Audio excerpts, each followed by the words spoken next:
Assalamualaikum warahmatullahi wabarakatuh.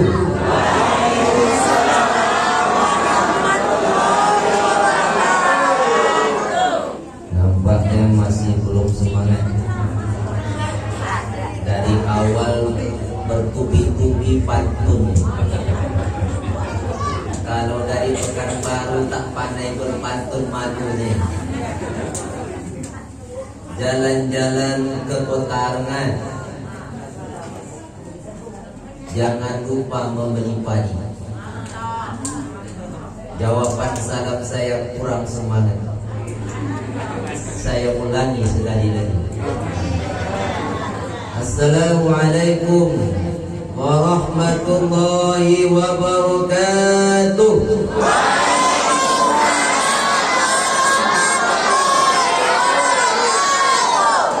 Saya doakan yang menjawab salam berangkat haji,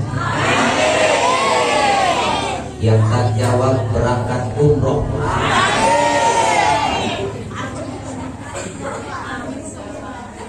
Alhamdulillahilladzi asra bi'abdihi laylan minal masjidil haram ilal masjidil aqsa. أشهد أن لا إله إلا الله وحده لا شريك له وأشهد أن محمدا عبده ورسوله صلى الله عليه وسلم لا نبي بعده سبحانك لا علم لنا إلا ما علمتنا إنك أنت العليم الحكيم رب اشرح لي صدري ويسر لي أمري واحلل عقدة من لساني يفقهوا قولي. Yang saya hormati Bapak Kepala Desa atau yang mewakili, yang kita hormati Ketua RW, Ketua RT, para tokoh masyarakat, alim ulama, cerdik pandai, para ustaz, para imam, para guru-guru kami, orang tua kami, bapak ibu, hadirin wal hadirat, anak-anak yang kita sayangi. Mari kita bersyukur dengan alhamdulillahi dengan izinnya, dengan limpahan rahmat dan kasih sayangnya. Pada malam hari ini kita sama-sama hadir di majlis yang mulia, di tempat yang mulia, di bulan yang mulia. Mudah-mudahan kita semua mendapatkan kemuliaan dari Allah Subhanahu wa taala. Allah mudahkan segala urusan kita. Allah berikan kesehatan jasmani rohani kita. Keluarga kita menjadi keluarga yang sakinah, mawaddah, warahmah. Anak-anak menjadi anak yang soleh dan solehah. Lunas hutang-hutangnya. Makin keras amin. Bersyukur dengan alhamdulillahi rabbil alamin. Subhanallah walhamdulillah.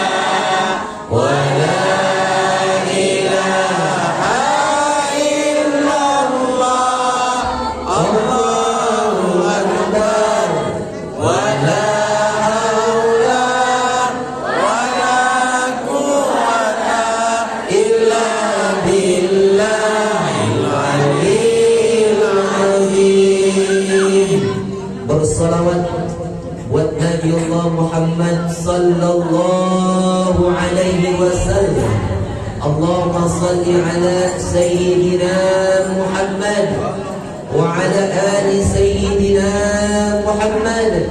Assalamu alayka ya Rasulullah, assalamu alayka ya Habibullah, assalamu alayka ya Safwatullah, assalamu alayka ayuhan nabiyyu wa rahmatullahi sallatullah salamullah ala Taha Rasulillah sallatullah salamullah ala Yasin Habibillah tawassalna bismillah wa bilhadi Rasulillah wa kulli mujahidin lillah bi ahlillah. Mudah-mudahan kita semua termasuk umatnya yang akan mendapatkan syafaatnya. Amin ya rabbal alamin. Saya terlupa dengan ibu-ibu Rebana Nurul Falah. Ini luar biasa. Kalau lagunya mantap, yang dinyanyikan mantap, backing vokalnya bermasalah. Kadang-kadang Pak asik nyanyi kan, wah lagunya mantap, ibda binafsi, waduh mantap, lawannya la. Artinya belajarlah pada diri sendiri, tidak. Ini backing vokalnya yang tidak. Jadi kalau bisa dirubah, ya. Itu masukannya. Kalau suara saya kurang memberikan kepada Bapak Ibu semuanya. Kalau backing vokal tadi masya Allah. Bapak Ibu orang tua kami yang dimuliakan Allah Subhanahu wa taala, mari sama-sama kita awali majelis ilmu ini dengan membaca bismillah. Bismillahirrahmanirrahim. Awal perjumpaan kita, salam kenal, salam hormat dari saya. Terima kasih atas undangannya. Perkenalkan, nama saya Haji Sofyan Yusuf. Saya tinggal di Pekanbaru sebagai Direktur Al-Barik Riau. Jadi saya sebagai pembimbing ibadah haji dan umroh. Mudah-mudahan nanti mana tahu di daerah Sulam ini mau berangkat sama Bang Ani saja lah. Bapak Ibu orang tua kami Allah Subhanahu wa taala, sebelum kita awali pertemuan kita ini sudah menempati jam 10 malam. Jadi saya tak lama-lama ceramah. Nanti kalau ceramahnya makin lama nanti Bapak Ibu maklumi aja lah. Semakin lama ceramah itu bola mata sudah dimawat. Saya awali terlebih dahulu muqaddimah dengan sebuah cerita. Boleh tidak? Ada seorang suami yang baru ditinggal mati oleh istrinya. Setiap hari suami pergi ke kuburan istrinya, membawa air menyiram kuburan istrinya. Tapi yang menyebabkan orang itu pergi bukan sehari sekali, tapi satu hari 3 kali. Pergi pagi bawa air siram, pergi siang bawa air siram, pergi petang bawa air siram. Semua orang bilang suami ini memang suami yang teladan, suami idaman.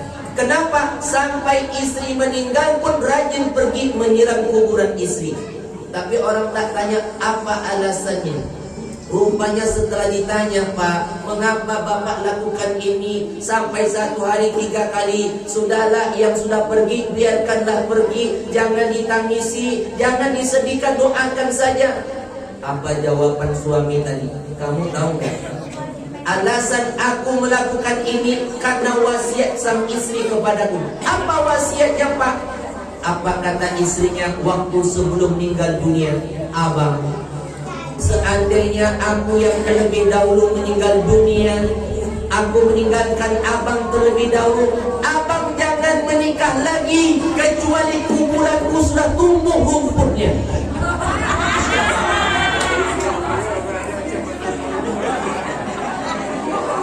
Jadi pergi menyiram itu bukan karena buat baik, kan?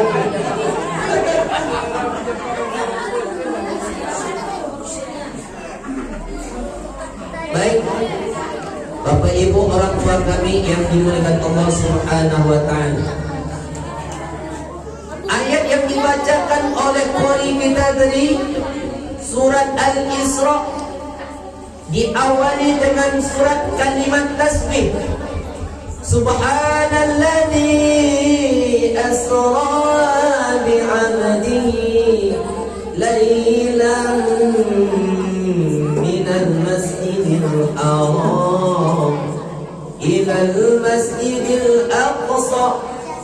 Maha suci Allah yang telah memperjalankan hambanya Nabi Muhammad sallallahu alaihi wasallam pada suatu malam dari Masjidil Haram ke Masjidil Aqsa. Bapak Ibu, ayat ini diawali dengan kalimat tasbih. Subhanallah, artinya maha suci Allah. Mengapa Rasulullah itu diperjalankan? Ada asbabnya.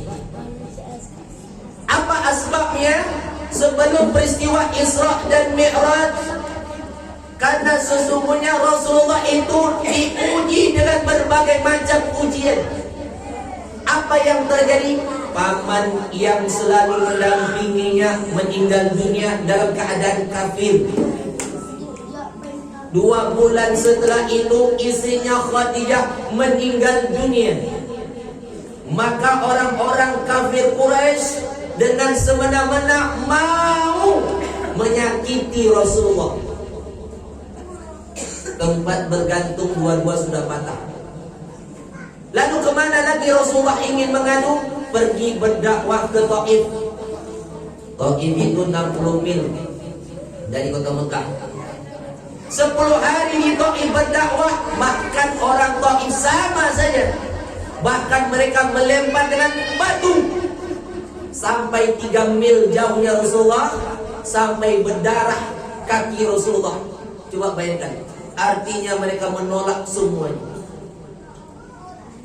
Sampai Rasulullah di perbatasan, akhirnya datang malaikat Jibril. Apa kata malaikat? Ya Muhammad, tunjuk saja gunung yang besar ini, akan kucabut, kulemparkan kepada penduduk Taif yang telah menyakitimu. Apa jawaban Rasul? Jangan Jibril. Mereka melakukan itu karena tidak tahu Jibril. Coba bayangkan kalau kita Bapak Ibu disakiti orang, dilempar dengan batu, datang Jibril memberikan bantuan. Hah? Tunjuk saja mana gunung, akan melemparkan kepada orang tua itu. Mungkin kalau saya lanjutkan Jibril. Kalau kita gitu kata Rasulullah ya. Ketika orang tak mau menerima dakwah Nabi, Allah utus para utusan, bukan dari golongan malaikat, bukan dari golongan manusia, tapi golongan jin. Akhirnya ketika para jin mendengar dakwah Nabi, langsung beriman dan langsung pulang ke Yaman mengajarkan itu tentang iman. Akhirnya 70.000 jin yang ada di Yaman beriman kepada Allah. Jadi Bapak Ibu, jin ini sama dengan kita. Dia juga berakal. Karena di dalam Al-Quran ada salah satu surat jin. Maka jin juga itu termasuk hamba Allah yang beribadah. Wa ma khalaqtul jinna wal insan illa liya'budun. Akhirnya Rasulullah pulang dalam keadaan galau, sedih, Apalagi yang mau dilakukan? Malam harinya turunlah malaikat Jibril, langsung membelah dada Rasulullah, langsung dikeluarkan jantungnya, hatinya dibersihkan dengan air Zam-Zam. Maka inilah pembelahan dada yang kedua kalinya. Pertama, waktu Rasulullah diasuh Halimatus Sa'diyah. Yang kedua, ketika mau perjalanan Isra dan Mi'raj, maka dadanya dibelah, hatinya dibersihkan. Maka Allah sudah mengutus para malaikat dengan kendaraannya. Apa kendaraannya? Buraq. Yakadul barqu yakhtafu absarahum. Buraq itu di bawah kecil daripada kuda, di atas sedikit daripada keledai. Kendaraan yang ditunggangi para nabi yang berwarna putih. Kalau malam itu bercahaya, kecepatannya sejauh mata memandang. Jadi kalau ada orang yang lagi galau gelisah, bawa jalan-jalan. Kata bahasa zaman sekarang, represif, supaya hilang stresnya. Bapak ibu orang tua kami yang Allah subhanahu wa ta'ala, ketika Rasulullah mulai berjalan Isra, artinya berjalan dari Masjidil Haram ke Masjidil Aqsa, Mi'rajnya naik ke langit. Bapak ibu, ketika sebelum Rasulullah sampai di Masjidil Aqsa, Palestina, Rasulullah itu berhenti dulu di dua tempat. Pertama, berhenti di mana? Baitul Lahmi, tempatnya kelahiran Isa bin Maryam. Yang kedua, berhenti di Bukit Tursina, yang ini di Irak. Disinilah Bapak Ibu, para nabi-nabi yang diutus oleh Allah. Ada 4 tempat yang sering kita bacakan ayat. Wattini wazzaitun wa turi sinin wa hadzal baladil amin. Wattin, demi buah tin. Di mana buah tin itu? Di Irak. Wazaitun, buah zaitun di Syam. Wa turi sinin, Bukit Tursina, Mesir. Wa hadzal baladil amin, dan ini tanah yang aman, negeri yang aman. Inilah tempat yang diturunkan para nabi-nabi. Di Mesir, di Irak, di Syam, dan di Mekah. Ketika Rasulullah sudah sampai di Masjidil Aqsa, maka Rasulullah mengikat keledainya di dinding Masjidil Aqsa. Mengapa harus diikat? Kalau sekarang dinding itu dijadikan orang Yahudi dinding ratapan. Bagi yang banyak dosa, meratap-ratap, dosanya diampuni. Kenapa harus diikat Rasulullah? Padahal kendaraan itu adalah kendaraan buruk, kendaraan yang Allah utus. Ngapain diikat? Ini Rasulullah mengajarkan kepada kita ilmu tawakal. Tawakal artinya ikhtiar dulu. Setelah ikhtiar, berdoa, hasilnya serahkan kepada Allah. Jadi kendaraan kita pun begitu juga di luar, yang dikunci dulu. Jangan ditaruhkan kunci di odak, biar aja lah. Itu sama dengan berikan maling aman, sedang yang dikunci aja hilang, apalagi yang ditinggalkan kunci di situ. Ini mengajarkan kepada kita ilmu tawakal, ikhtiar. Usaha dulu, baru doa, baru hasilnya serahkan kepada Allah. Ini sama dengan ilmu burung. Apa bu?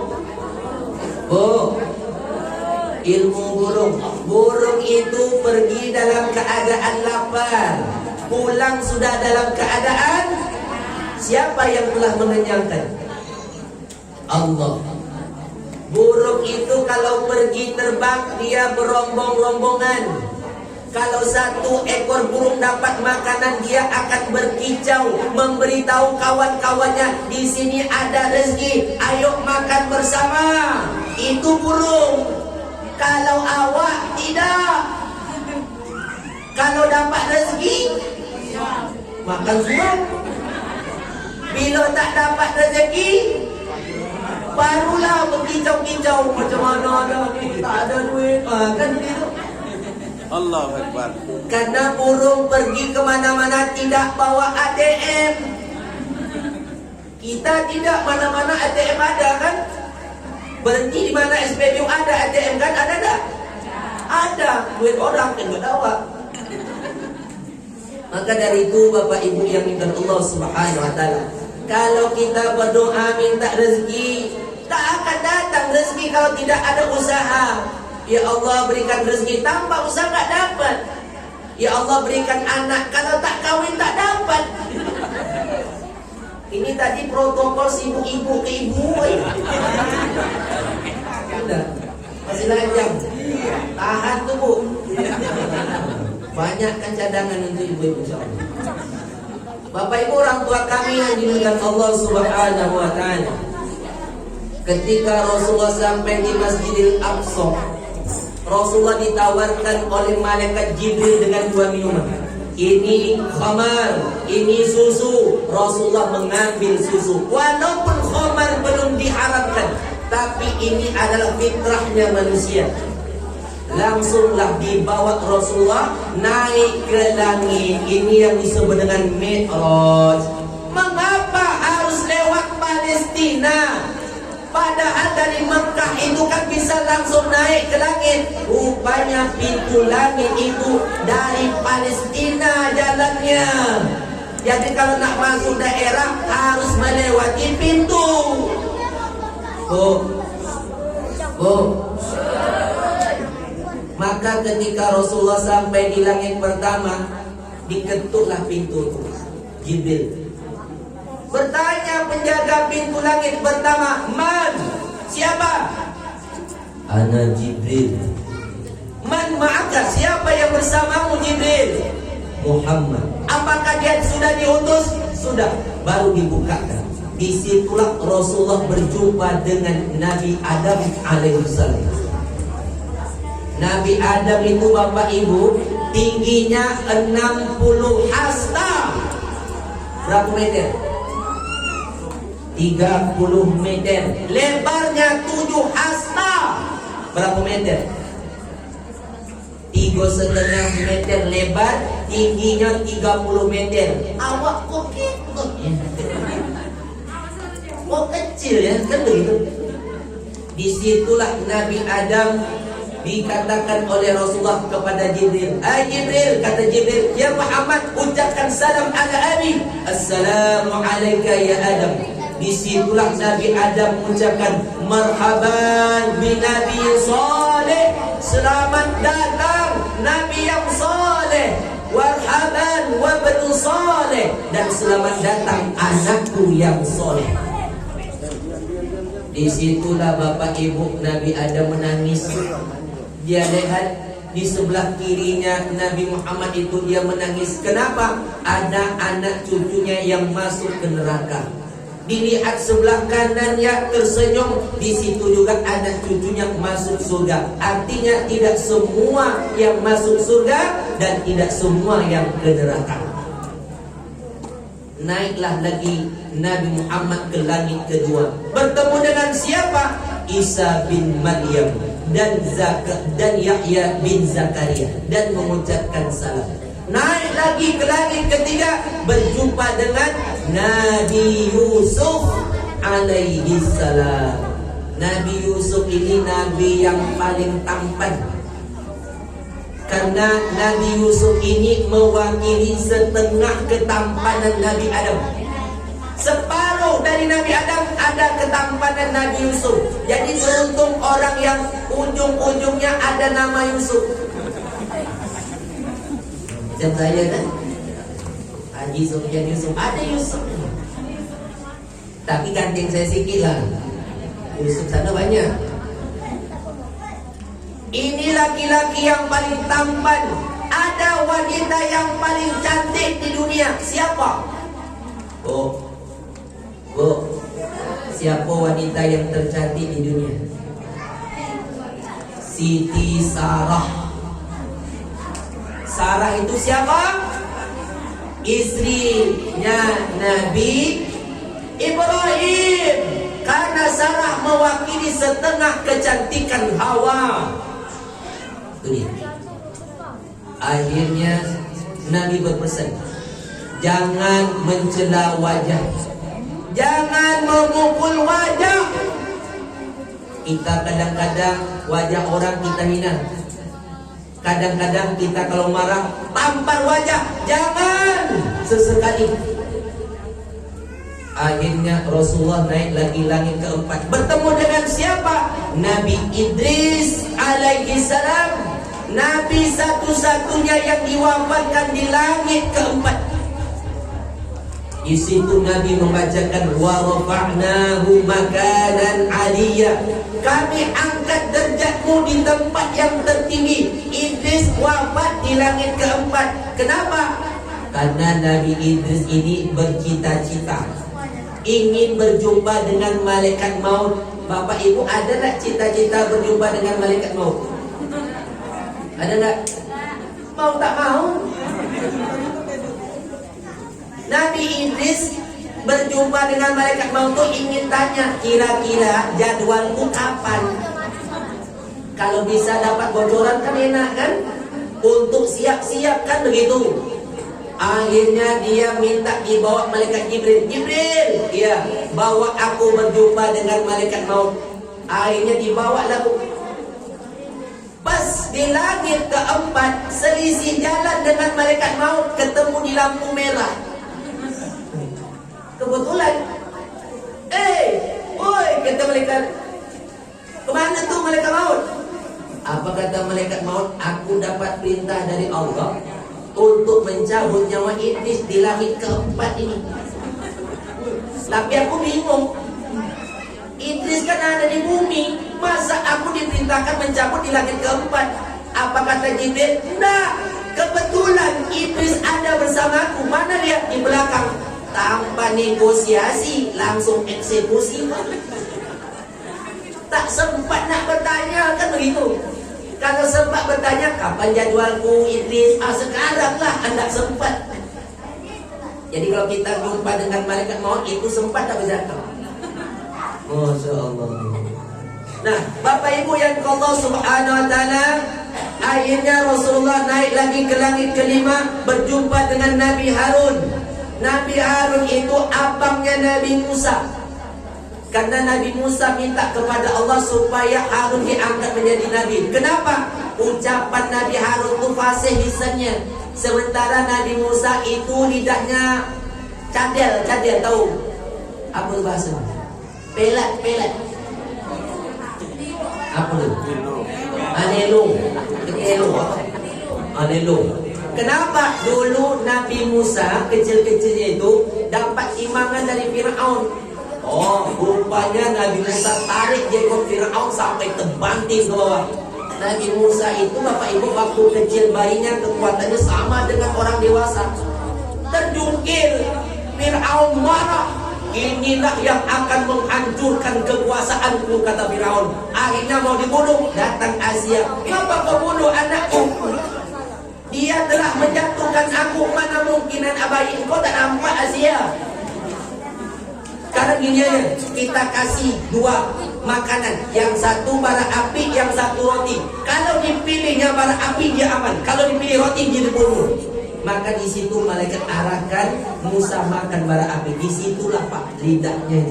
Maka Nabi Musa selalu mengucapkan awal katanya Rabbishrahli sadri wa yassirli amri wahlul 'uqdatam min lisani.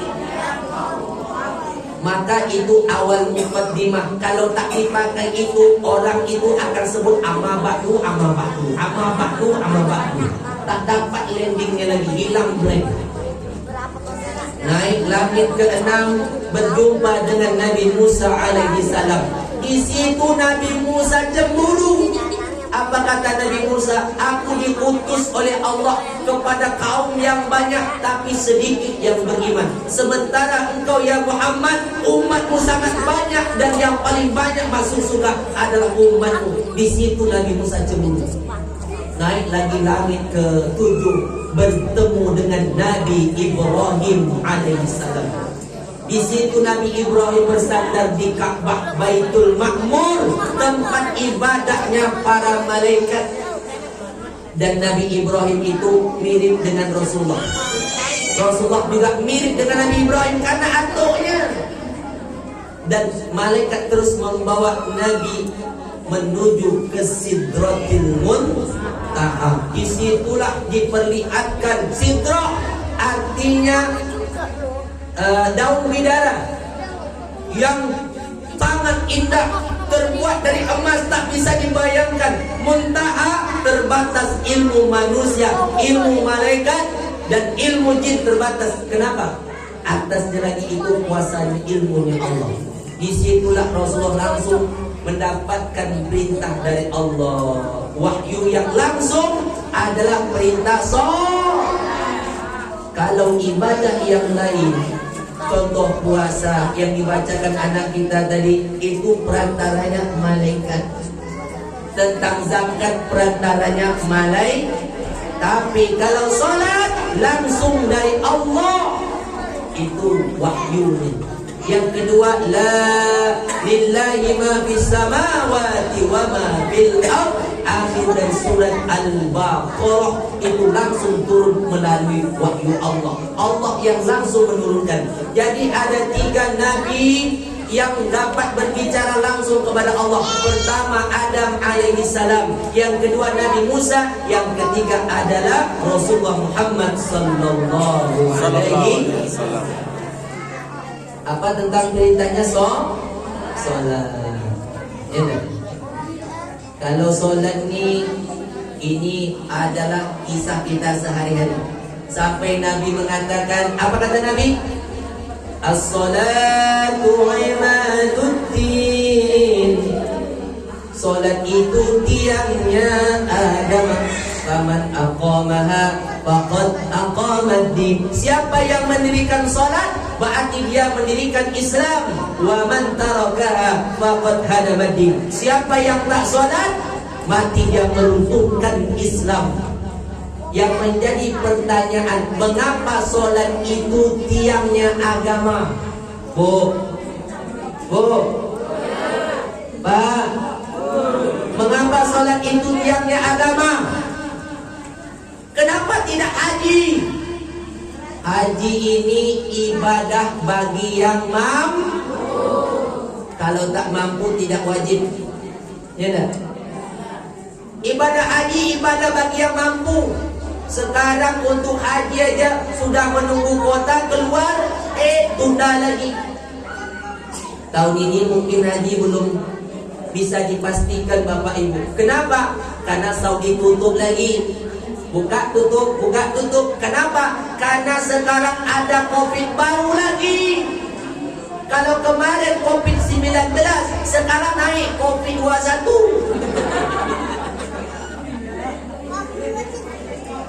Coba. Ibadah haji ibadah bagi yang mampu. Kalau tak mampu tak usah berangkat. Kenapa? Duitnya banyak, menunggunya lama. Berapa duit haji sekarang Ustaz? 35 juta, nunggu 20 tahun. Kalau tidak panggilan Ibrahim yang datang duluan, Israel yang pertama kali datang. Ya kan? Ibadah haji ibadah bagi yang mampu. Kalau tak mampu tak wajib. Coba 35 juta belum termasuk uang ini, uang itu, uang ini, uang itu. Nak berangkat haji juga pakai acara juga.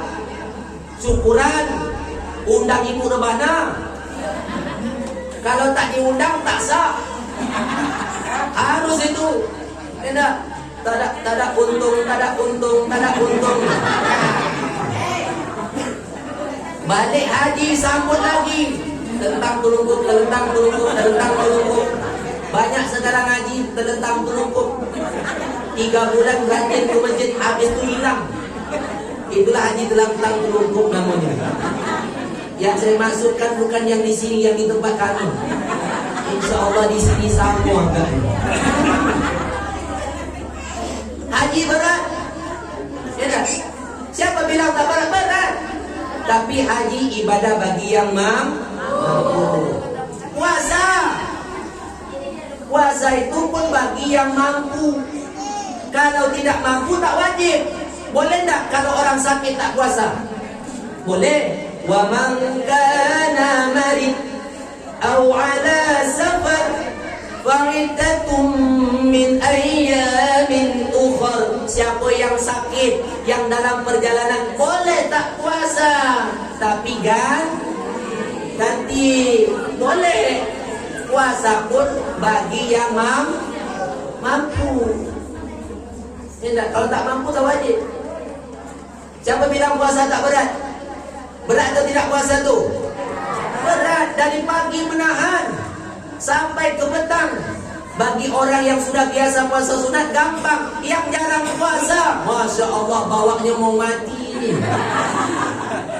Baru pukul 9 ditegur Pak RW, Assalamualaikum Pak. Langsung tak dapat jawab. Mau kemana Pak?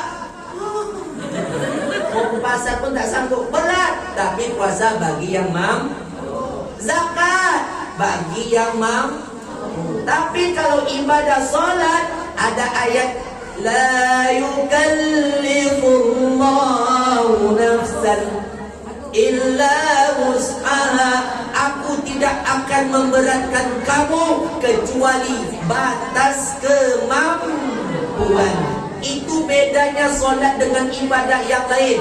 Kalau haji bagi yang mampu, puasa bagi yang mampu, zakat bagi yang. Tapi kalau solat batas tak mampu solat berdiri, macam mana? Boleh duduk? Boleh. Tak mampu duduk, bagaimana? Tidur. Baring. Tidur tak solat namanya tu. Baring.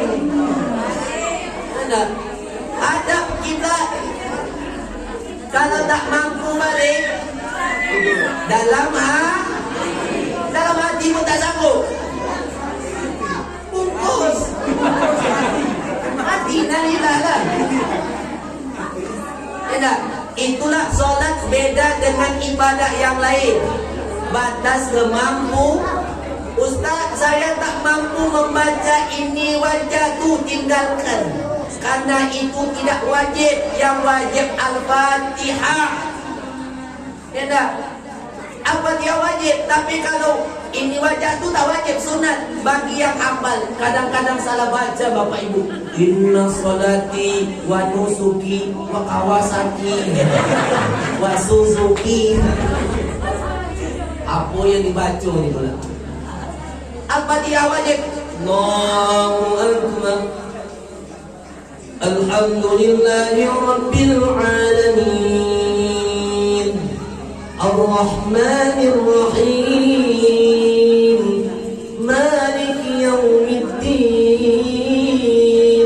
Wajib. Masa Al-Fatihah tak baca dan tak betul? Ada Bapak Ibu waktu di Mekah, ini jemaah langsung tanya dengan saya, mohon maaf, bukan minggu tidak. Pak Ustaz, ya. Saya tadi mendengar kalau Pak Ustaz jadi imam, Masya Allah, senang hati kami.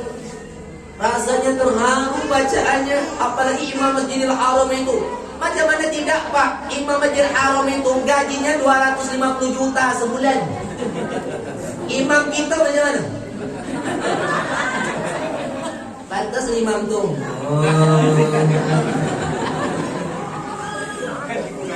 Akhirnya dia bertanya, Pak Ustaz, ya, sah tak kalau bacaan imam itu kadang-kadang nggak jelas, nggak fasih? Macam mana Pak?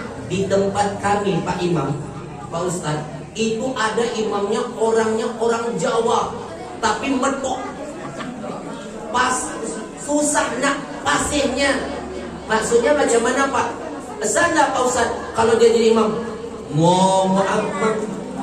Alhamdulillahi Rabbil Alamin. Ar-Rahmanir Rahim. Maliki Yaumiddin. Iyyaka na'budu wa iyyaka nasta'in. Mohon maaf, bukan menyinggung. Ya. Kata saya, menurut mazhab Imam Syafi'i boleh. Selagi tidak ada niat mau merubah, boleh, tapi wajib belajar. Jangan gara-gara imam seperti itu hanya sibuk protes saja. Tak datang ke masjid gara-gara imamnya macam itu. Ya, boleh asalkan mau belajar. Pak Ustaz, yuk. Saya tak banyak hafal ayat Pak Ustaz. Terus yang saya hafal cuma satu, inna a'tayna. Boleh atau tidak, Bu? Bu, boleh atau tidak? Kenapa sombong betul ni? Boleh atau tidak? Boleh. Sampai mati pun tak. Coba bayangkan baca inna a'tayna, zuhur inna a'tayna, maghrib inna a'tayna, subuh inna a'tayna. Boleh atau tidak? 8 tahun inna a'tayna. Malaikat pun dah faham. Baru mau mulai solat takbir, Allahu Akbar. Apa kata malaikat? Inna a'tayna.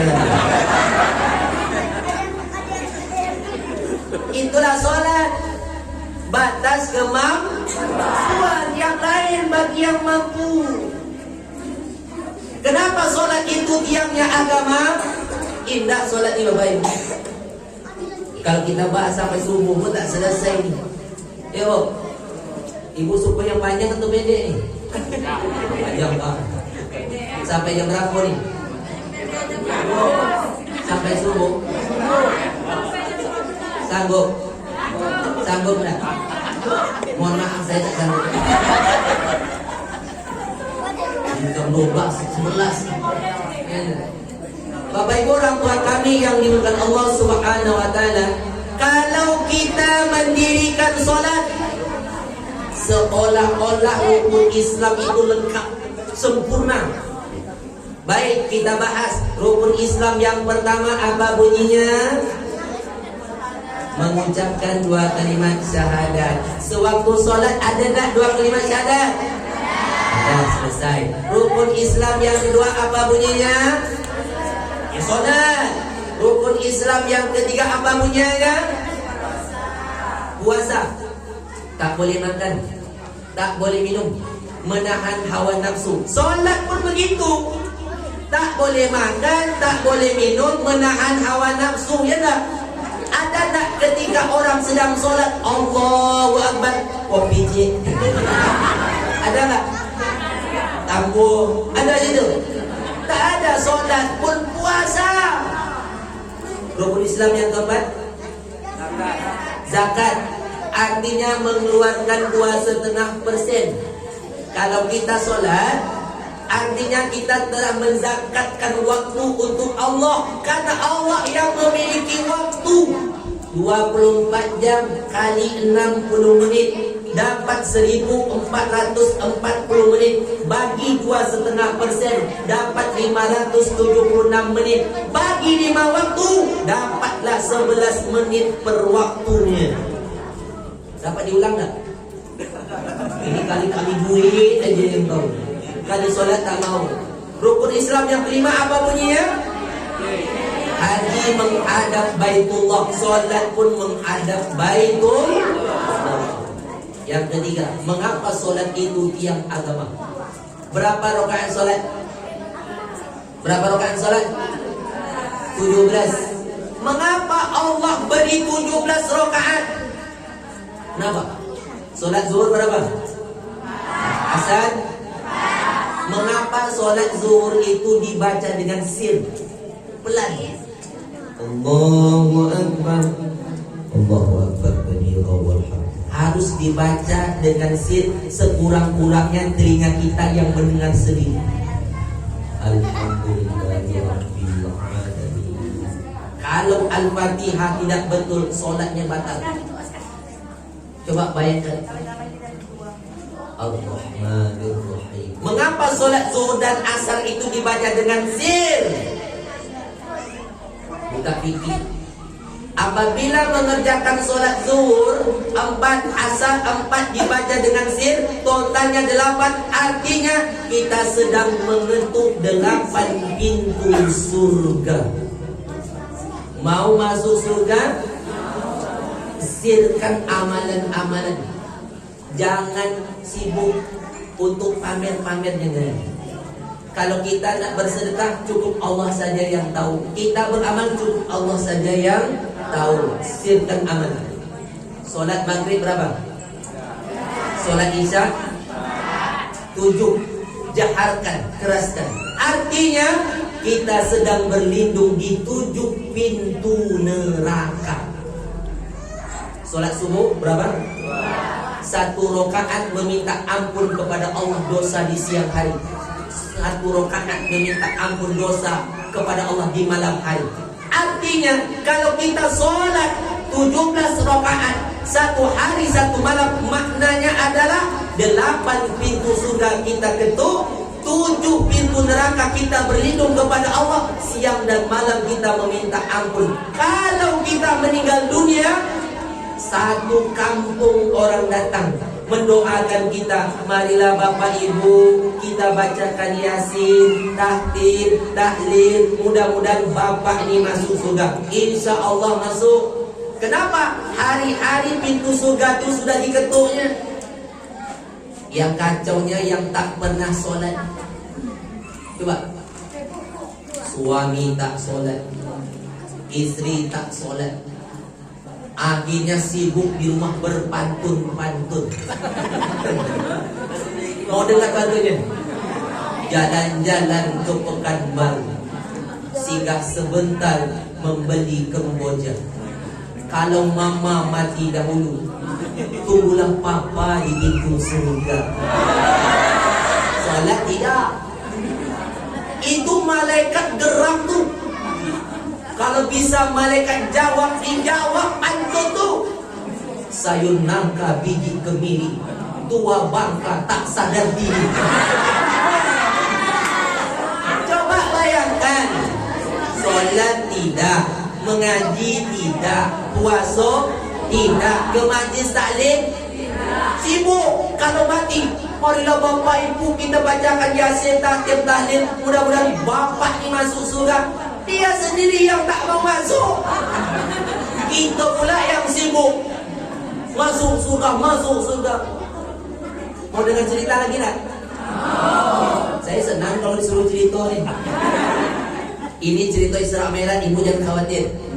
Satu hari iblis lewat di jalan suram, di jalan rega-rega. Iblis kebetulan lewat jalan rega. Diikutnya lah 1 orang Islam. Wah, diikut sampai ke rumah, diperhatikan betul. Subuh ketika azan dikumandangkan, as-salatu khairum minan naum. Orang Islam itu iblis tengok, memang mantap. Lewat subuh sampai zuhur diikut lagi. Allahu Akbar, Allahu Akbar.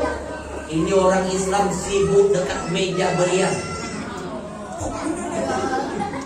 tak solat. Asar dikumandangkan, hayya 'alas shalah.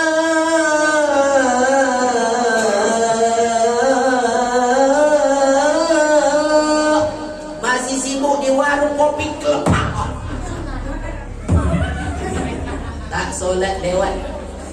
Maghrib, Allahu Akbar, Allahu Akbar, depan TV. Isya masih begitu juga. 5 kali 1 hari itu Bapak Ibu tak solat.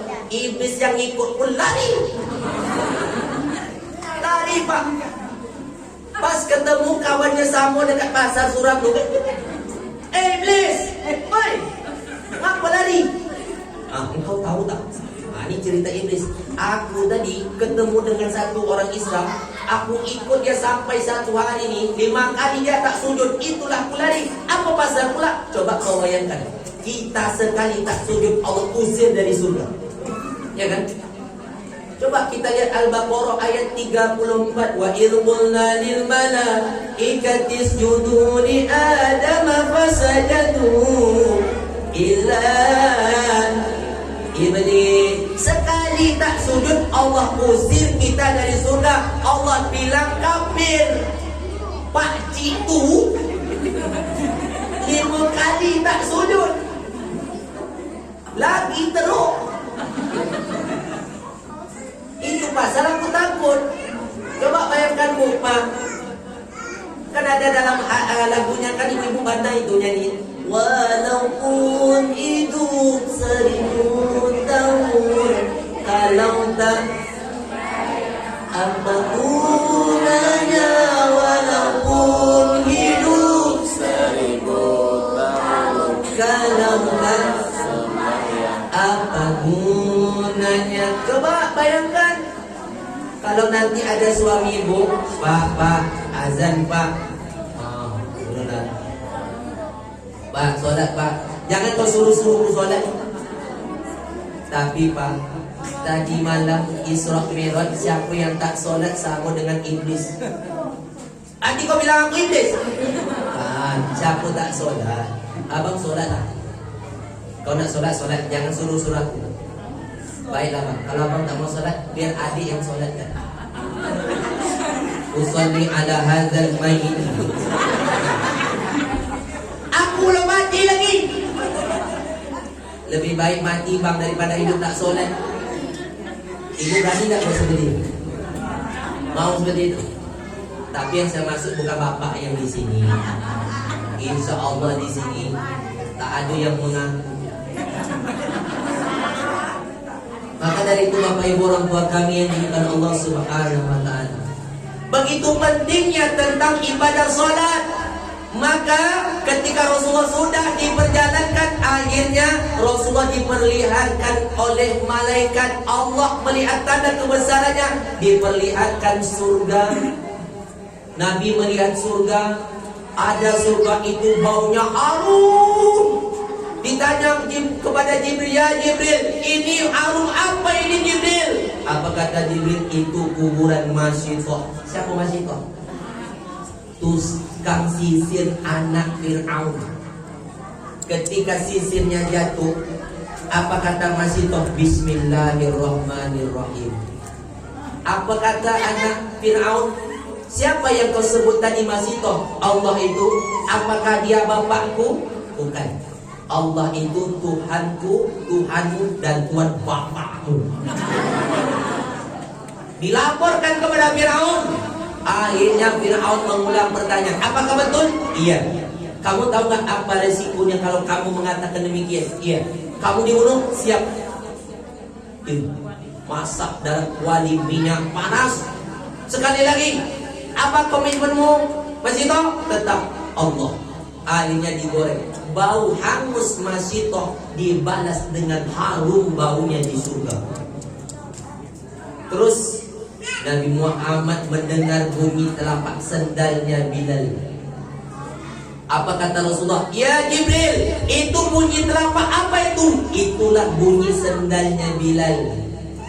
Kok bisa sendal Bilal sudah ada di surga? Mungkin kalau sendal karet itu tak berbunyi Pak. Ya enggak? Mungkin kalau sendal kayu kelepak. Turun ketika Nabi tanya, ya Bilal, aku mendengar sendal bunyi telapakmu di surga. Apa yang telah kau lakukan ya Bilal? Wallahi, demi Allah yang sungguh, aku tidak melakukan apapun kecuali aku selalu berwudu dan salat 2 rakaat, salat wudu. Habis batal wudu salat, habis batal wudu salat. Bayangkan Bapak Ibu, sendalnya sudah ada di surga, orangnya akan nyusul. Bagaimana dengan sendal kita? Ya enggak? Sibuk di masjid, hilang sendal, ngamuk. Mana sendal saya nih? Baru beli. Beruntunglah kalau sendalnya pernah sampai ke masjid hilang. Yang tak pernah sampai ke masjid, sendal itu yang dipertanyakan. Coba. Akhirnya Rasulullah diperjalankan lagi melihat neraka. Disitulah Rasulullah melihat ada orang mencakar-cakar mukanya dengan kuku yang tajam. Ditanya sama Rasulullah, ya Jibril, itu apa yang terjadi Jibril? Kenapa dia mencakar mukanya? Itulah orang yang suka di dunia menggibah, menceritakan aib orang. Dosa yang paling banyak mulut. Gara-gara mulut rusak negara. Gara-gara mulut hancurlah bangsa. Gara-gara mulut hancur rumah tangga. Kalau tangan mungkin menampar, ambil hak orang. Kaki melipat, melangkah ke tempat yang tidak diridhoi. Mata melihat yang tidak diridhoi. Telinga mendengar yang tidak diridhoi. Tapi kalau mulut banyak, maka hati-hati dengan lisan. Ada lagi orang yang berenang di laut darah. Apa kata Rasulullah? Itu apa Jibril? Itu orang yang suka memakan riba. Ada yang disuap bara api ke mulutnya. Itu apa Jibril? Itu orang yang selalu memakan harta anak yatim. Nauzubillah. Bayangkan.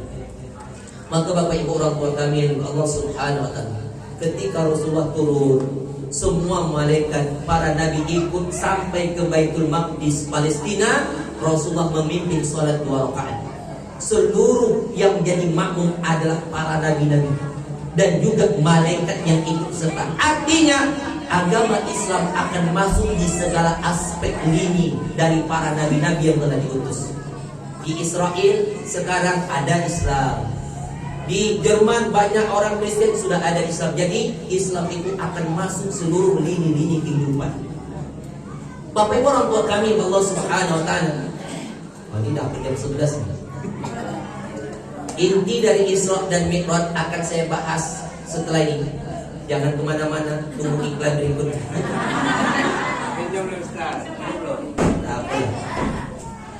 Bapak Ibu orang tua kami Allah Subhanahu wa taala, ingin mendapatkan sholat khusyuk ada 3 ilmu. Pertama, kita harus mengerti dengan rukun sholat. Rukun sholat ada berapa Bapak Ibu? Oke, kita masalah. Tapi banyak orang yang melupakan 3 rukun. Pertama, qauli. Yang kedua, fi'li. Yang ketiga, qalbi. Qauli, ucapan. Apa yang menjadi rukun dalam ucapan salat? Al-Fatihah. Rukun. Apalagi rukun salat? Sholawat. Sholawat itu sampai di mana? Sampai dengan Allahumma salli ala Muhammad. Sampai di situ. Wa ala ali Muhammad sunnah. Kama sallaita ala Ibrahim sunnah. Fil alamina innaka Hamidum Majid sunnah. Yang wajib sampai Allahumma salli ala Muhammad sampai situ. Jadi kalau ngerti dengan rukun, enak sholat. Contoh pas tahiyat, at-tahiyatul mubarakatus shalawatut thayyibatul sampai asyhadu an la ilaha illallah sampai dengan Allahumma shalli ala Muhammad. Tiba-tiba perut sesak, tak tahan lagi. Pas di situ Allahumma shalli ala Muhammad. Assalamualaikum warahmatullahi. Assalamualaikum warahmatullahi. Sah. Salat sah. Kenapa sah? Sudah sampai pada rukun. Tapi salat sendiri. Jangan salat berjemaah buat macam tu. Pak Imam belum selesai, dia dah selesai duluan. Batal. Itu yang ngerti. Yang tak ngerti dengan rukun ni, dihantam sampai selesai. Padahal dia tak tahan lagi. Itu kadang memang gelisah dibuat. Allah ya Tuhan. Subhanallah. Allah.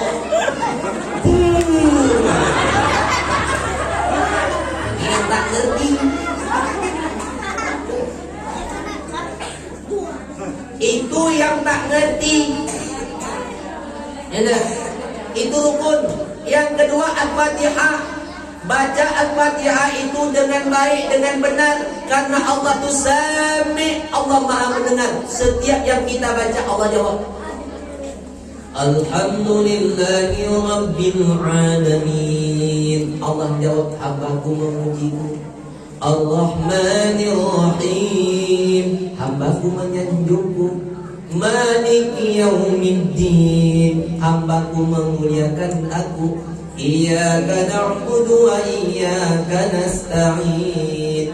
Na'budu untukku, nasta'in untukmu. Disitulah kita kalau bisa minta apa yang kita minta dalam hati. Nasta'in.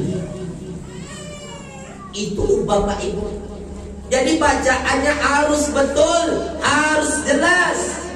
Contoh kalau kita ketemu dengan Pak RT, Pak RW, Pak, tolonglah Pak, KTP kami ini udah mati, kami mau mengurus kembali, tapi kakak hilang, macam mana Pak RT akan kasih solusi. Tapi kalau ketemu dengan Pak RT, KTP saya hilang, tapi kakak hilang juga, Pak RT, mana? Apa yang kau cakap? Ini orang yang tak ngerti. Apalagi kalau sempat bulan Ramadan. Ini harus seleksi betul Pak. Macam Bilal tadi, Bilal tu memang harus mantap, fasih. Allahumma salli ala Sayyidina Muhammad. Jamaah pun semangat. As-salatu sunnatan tarawih rahimakumullah. Jamaah pun semangat, imam pun sudah. Allahu Akbar. Bismillahirrahmanirrahim. Alhamdulillahi Rabbil Alamin. Ar-Rahmanirrahim. Maliki Yawmiddin. Ayat yang dibaca pendek tapi enak. Alhaakumut takasur hatta zurtumul maqabir kalla sawfa ta'lamun. Enak. Ini yang ngerti dengan rukun. Yang tak ngerti, Ramadan ribut, Bilalnya agak sedikit kilo. Allahumma shalli ala sayyidina Muhammad wa ala ali Muhammad. As-salatu al-akhir Allah. Tiap tahun macam tu juga. Tak berubah-ubah. Itulah Bilal handal kami Pak Ustaz. Mungkin ini Bilal agak sedikit kilo. Sudah Bilal macam itu, datang Pak Imam pun ikut-ikut kilo. Datang Pak Imam kilo. Allahu Akbar. Bismillahirrahmanirrahim. Alhamdulillahirabbil alamin. Maliki yaumiddin. Amin. Bismillahirrahmanirrahim. Hatta tutul maqabir kalla sawfatan. Allahu Akbar. Sami Allahu Akbar. Salat 300 menit kilometer per detik. Kalau beginilah salat, saya yakin malaikat yang hadir langsung lapor lagi. Lapor ya Allah. Orang kilo semua salat. Bacalah baik-baik. Itu kadang waktu zikir gitu juga. Coba baik-baik. Ila yawmana subhanallah. Subhanallah, subhanallah, subhanallah. Jelas. Ini kadang banget. Alhamdulillah, alhamdulillah. Allahu Akbar, Allah. Allah. Cobalah baca dengan baik, dengan benar. Karena itu adalah rukun. Coba. Kalau anak-anak kita di Bapak Ibu sama dengan kita kecil-kecil dulu. Coba kalau kita dulu tak pernah membaca buku tapi bisa hafal doa Pak Imam. Allahumma inna nas'aluka salamatan fid din wa 'afiyatan fil jasad wa ziyadatan fil ilm wa barakatan fil rizq wa taubatan qabla al-maut. Anak hafal. Tapi kadang Pak Imam tak jelas bacaannya. Maut. Anak-anak kita pulang rumah. Kenapa pulang nak? Ngeri Pak Imam. Kenapa ngeri? Itu doanya maut. Respons qauli. Yang kedua, rukun fi'li, perbuatan. Apa yang menjadi perbuatan kita? Allah Al-Basir. Allah Maha melihat. Ketika solat Allah lihat. Allahu Akbar. Merasa dilihat oleh Allah. Mengapa solat kita tak bisa khusyuk? Karena dunia kita bawa. Masalah rumah tangga bawa solat. Masalah pekerjaan, bawa solat. Masalah hutang piutang, bawa solat. Jadi solat itu menyelesaikan masalah. Kadang-kadang waktu solat pun lupa rakaat. Disitulah mencari barang yang hilang. Waktu solat Allah, manolah kunci itu. Sedang solat, oh situ. Sampai terlupa rakaat. Dah rakaat berapa ya? Ada nak macam tu? Mana dia orangnya? Jadi ketika kita solat merasa dilihat oleh Allah, rukuk, sujud, iktidal, Allah Maha melihat. Kalau kita merasa dilihat Allah, kita akan mau main-main. Karena Allah perhatikan. Tidak. Bapak Ibu, kadang-kadang waktu solat kita banyak tengok orang macam-macam perangai solat. Ada yang takbir, Allahu Akbar. Ada yang takbir, Allah. Ada yang takbir, Allah. Ada yang sikit aja.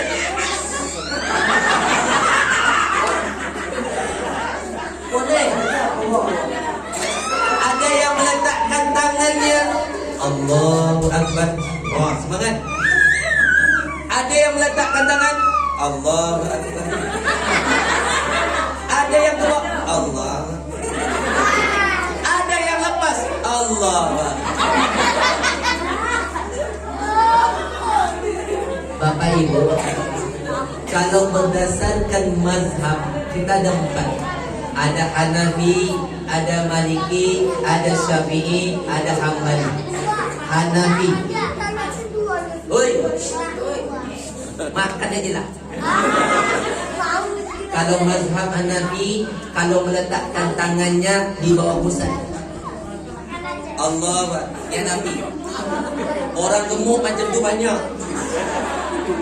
Kalau mazhabnya Maliki, sejajar dengan pusat.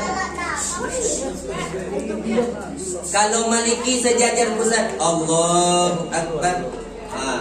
Maliki.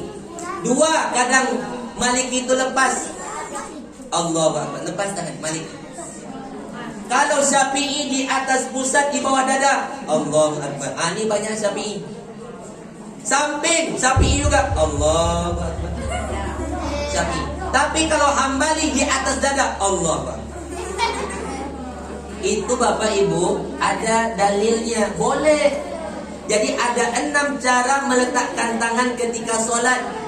1, Allahu Akbar. 2, 3, 4, 5, 6, lepas. Saya ulangi. Hanafi, Maliki, Syafi'i, Hambali, Maliki, lepas. Jadi jangan heran besok kalau ada orang sholat macam itu. Tapi jangan dipraktekkan, Pak. Besok subuh, Allah. Zuhur agak turun sikit, Asar, Allah. Pas maghrib, Allah. Dah berubah, Pak. Kami serok merah tadi malam macam itu. Itu Maliki, bro. Kadang-kadang Bapak Ibu masalah tahiyat pun dipermasalahkan. Kalau tahiyat saya kasih ilmu, jari tengah ketemu dengan ibu jari. Tadi tahiyat. Syafi'i sekali naik tak turun lagi. Pas kalimat asyhadu an la ilaha illallah. At-tahiyatul mubarakatuh salawatu thayyibatu lillahi alaika ayyuhan nabi wa rahmatullah assalamu alayna wa ala ibadillah asyhadu an la ilaha illallah sampai fil alamina innaka hamidum majid. Syafi'i tak turun-turun tangannya. Itu Syafi'i. Kalau Hanafi sekali naik turun lagi, asyhadu an la ilaha illallah, turun. Itu Hanafi. Ya. Kalau Hambali sekali naik tetap kalimat Allah. At-tahiyatul mubarakatuh salawatut thayyibatu lillah. Assalamualaikum ayuhan nabi wa rahmatullah. Assalamualaikum wa ala ibadillah. Asyhadu an la ilaha illallah. Itu hambali.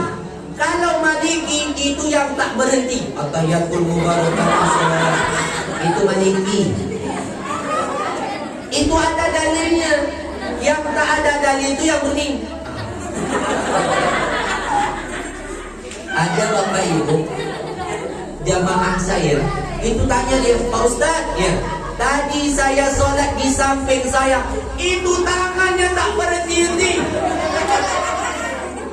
Saya katakan, Pak, Bu, saya tanya begini, kita kalau sholat, waktu sholat itu tengok di tempat sujud, makruh tengok ke depan. Allahu Akbar, tengok ke tempat sujud. Makanya kalau saya bawa jemaah ke Baitullah, saya larang jangan tengok Ka'bah. Kadang-kadang mereka pas kebetulan lewat orang negro, mau ikut orang.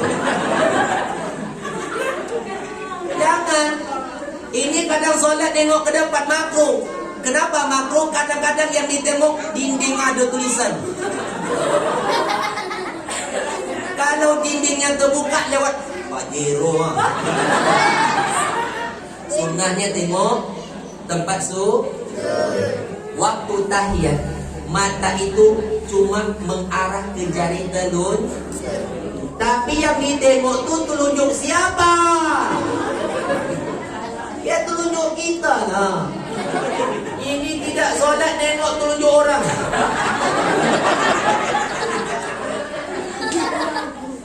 Ustaz kalau solat tengok telunjuk orang tak, kecuali batu cincin.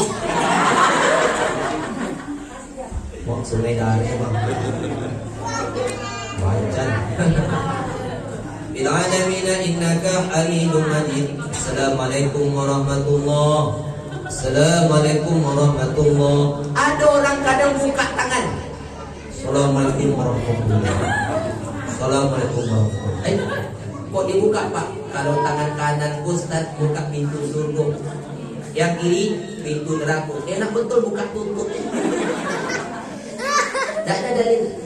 Maka seperti itu. Nah, maka dari itu Bapak Ibu Allah SWT, masalah intilaf jangan dipersoalkan. Ada yang sholat subuh pakai kunut, silahkan. Yang tak pakai kunut boleh, sah. Karena kunut itu tak masalah. Ikutlah yang ikut jadi imam. Apa yang dilakukan imam ikut. Ini kadang gara-gara imam pakai kunut, dia tak pakai. Ada yang tak pakai kunut, dia buat kunut. Tak boleh, ikut imam. Contoh, imam pakai kunut, Allahumma hadina fi man hadait. Yang tak pakai kunut, tak.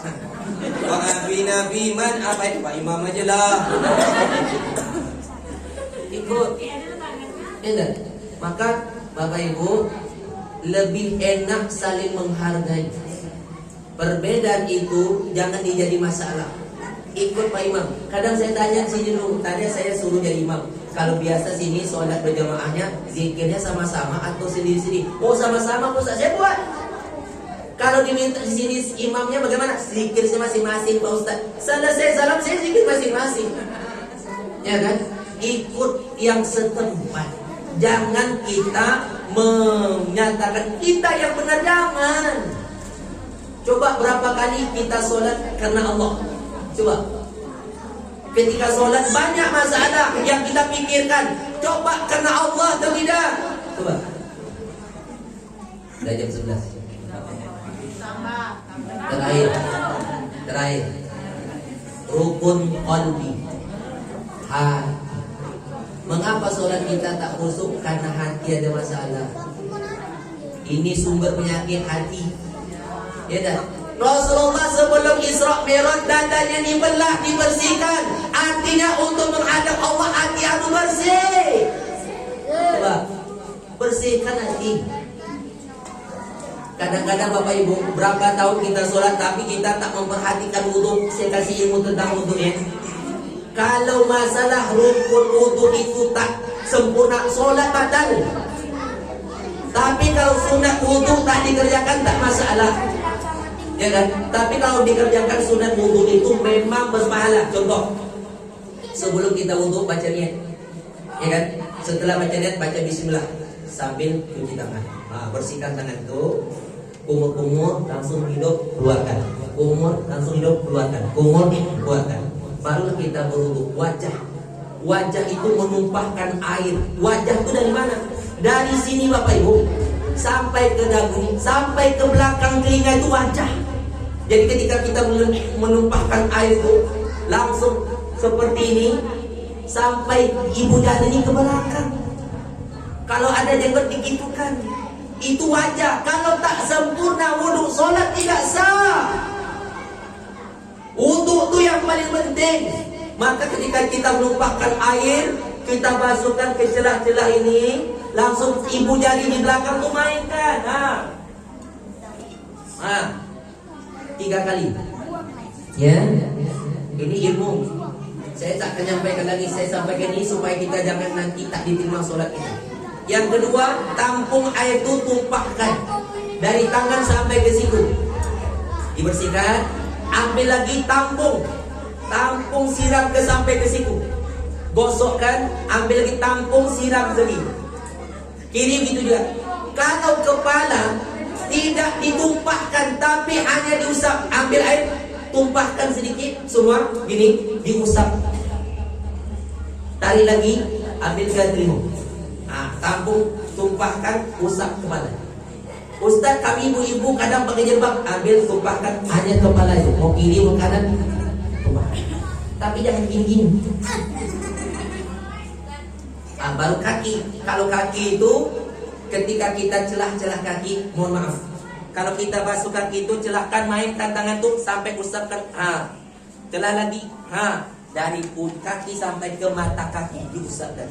Itu baru sempurna wudu. Baru kita bisa melaksanakan sholat dengan khusyuk. Coba. Nanti rukun qalbi hati, mengapa sholat tak khusyuk? Karena hati ada penyakit. Salah satu penyakit hati, sombong, merasa diri yang betul, orang lain tak betul. Kurang soleh, ini safnya, ini rukuknya, ini doanya masing-masing, ini jangan. Kita jangan merasa diri kita betul. Banyak yang belum lengkap, belum sempurna ibadah kita. Coba bayangkan Bapak Ibu, kalau sempat sholat kita tak diterima, bagaimana besok yang pertama kali isap sholat? Maka kita sholat jangan salahkan orang, tapi sempurnakan ibadah kita sendiri. Yang kedua, penyakit hati yang harus kita hindari. Penyakit apa Bu? Aku salah satunya iri. Iri, hasad. Tahu tak apa arti hasad? Iri itulah. Kalau dengki, SMS. Apa SMS? Susah melihat orang senang. Hafal betul. Kalau iri itu kepengen. Tapi kalau dengki itu ada sifat negatifnya. Kalau orang dapat nikmat, sakit hatinya. Apa katanya? Oh ya, si Anu tuh Bu baru beli mobil. Apa? Dari mana dia dapat duit? Saya tak yakin sebanyak itu duitnya. Cash. Tapi bukan itu aja Bu, rumah dia baru. Apa? Jangan-jangan itu duit korupsi itu. Tapi bukan itu aja Bu, suami dia baru. Apa? Jadi orang kalau punya penyakit hati itu hasad dengki. Tapi kalau nikmat orang tuh hilang, baru puas hatinya. Si Anu tuh kemarin yang beli mobil baru, rumah baru, suami baru, ditangkap polisi. Kenapa? Korupsi. Baru puas hatiku, rasain. Itu orang dengki. Maka dijauhilah penyakit hasad. Kata Rasul, iyyakum wal hasad, jauhilah sakit hasad itu. Fa innal hasada ya'kulul hasanat, karena hasad itu bisa memakan amal kebaikan. Kama ta'kulun narul khatab, sebagaimana bara api memakan ranting-ranting. Jadi kalau orang dengki itu macam itu, baru puas artinya kalau nikmat dah hilang. Tapi kalau iri itu kepengen aja. Bu, si Anu tuh baru beli mobil. Alah, baru beli mobil aja. Aku pun bisa.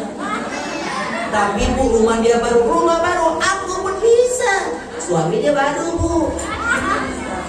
Oh lebih bisa. Tuh.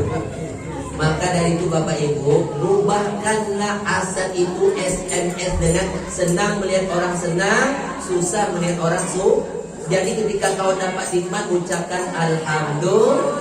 Ketika orang dapat musibah, innalillahi. Jadi ucapkan rezeki itu, alhamdulillah bu, sekarang dah punya mobil, tak kena hujan, sesekali kami boleh numpang. Alhamdulillah bu, rumah dah besar, sesekali besok ada acara arisan, boleh numpang. Suami baru ya bu. Jadi kita harus banyak bersyukur. Jangan kita yang mengatur rezeki orang, karena sesungguhnya rezeki itu sudah diatur oleh Allah. Siapa kamu yang mengatur? Coba. Senang hati kita kan. Jadi itu rezeki mereka. Hasad. Apalagi Ramadan, ada orang hasad pak. Tengok jadwal Ramadan, siapa jadi imam malam ini? Ustaz Haji Sofian Yusuf. Saya tak akan ikut. Kenapa gitu pula? Pak Ustaz tuh kalau jadi imam ayatnya panjang-panjang. Tak percaya coba aja. Allahu Akbar. Ar-Rahman. Ayo kan.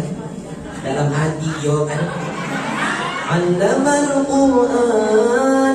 Emanglah Pak Imam gue. Khalaqal insan. Besok kami tak datang lagi.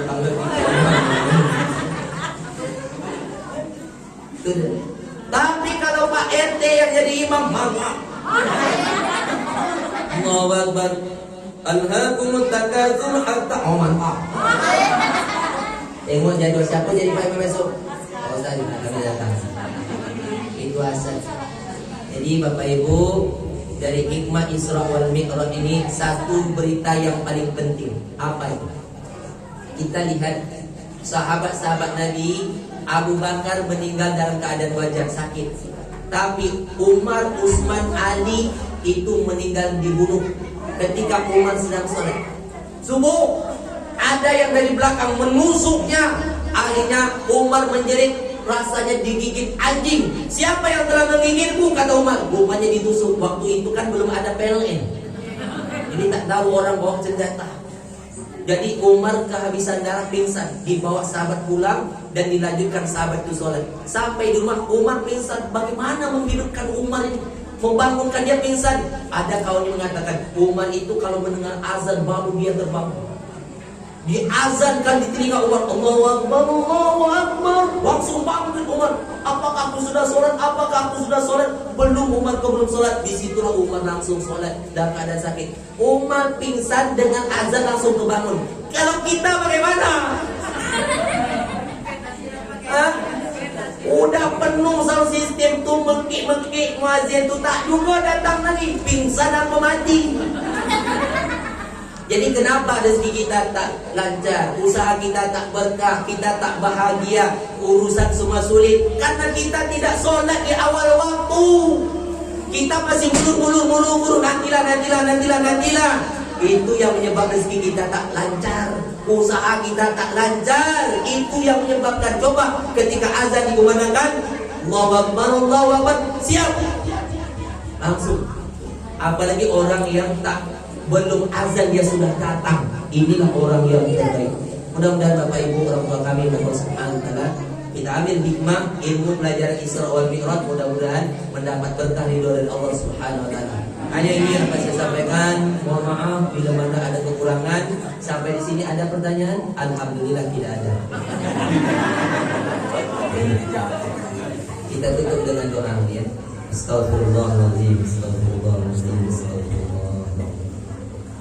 نعوذ بالله السميع العليم من الشيطان الرجيم بسم الله الرحمن الرحيم الحمد لله رب العالمين والصلاة والسلام على أشرف الأنبياء والمرسلين وعلى آله وصحبه رسول الله أجمعين اللهم صل على سيدنا محمد وعلى آل سيدنا محمد يا أرحم الراحمين ارحمنا يا ذا الجلال والإكرام ربنا ظلمنا أنفسنا وإن لم تغفر لنا وترحمنا لنكونن من الخاسرين لا إله إلا أنت سبحانك إنا كنا من الظالمين اللهم اغفر لنا يا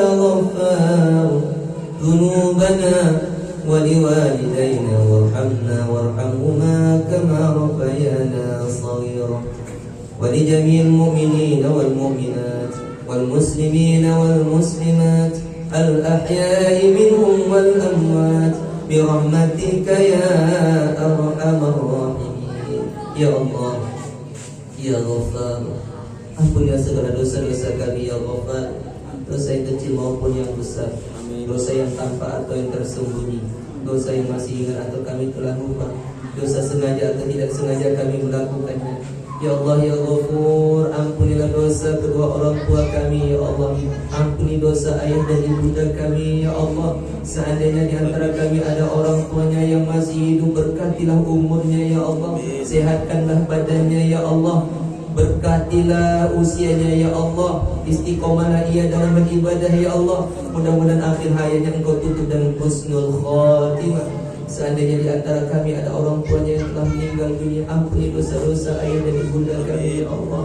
Ya Allah ya Rahman ya Rahim, kami mohon kepadamu ya Allah, ampuni dosa ayah dan ibunda kami ya Allah. Seandainya di antara kami ini saat ini orang tua kami berada dalam azab-Mu, kami mohon ya Allah, ampuni dosa-dosa mereka ya Allah, lapangkan kuburnya ya Allah, terimalah amal ibadahnya ya Allah, jauhkan mereka dari azab kubur-Mu ya Allah.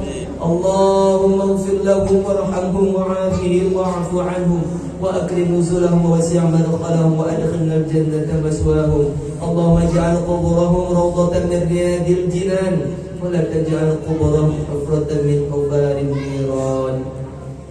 Ya Allah ya Rahman, ya Allah ya Rahim, berkatilah umur kami ya Allah, berkatilah rezeki kami ya Allah, sampaikanlah kami di bulan suci Ramadan nanti ya Allah dalam keadaan sehat walafiat ya Allah.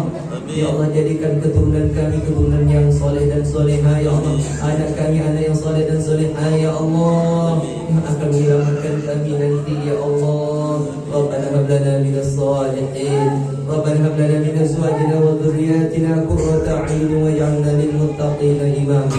Allahumma khtim lana bi husnil khatimah wa la takhtim alaina ya Allah bi su'il khatimah. La ilaha illallah Muhammadur Rasulullah. ربنا آتنا في الدنيا حسنة وفي الآخرة حسنة وقنا عذاب النار وصلى الله على محمد النبي الأمي وعلى آله وصحبه وبارك وسلم. سبحان ربك رب العزة عما يصفون، السلام على المرسلين والحمد لله رب العالمين. تقبل الله منكم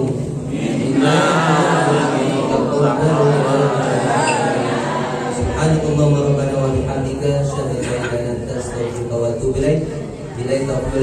Assalamualaikum warahmatullahi wabarakatuh.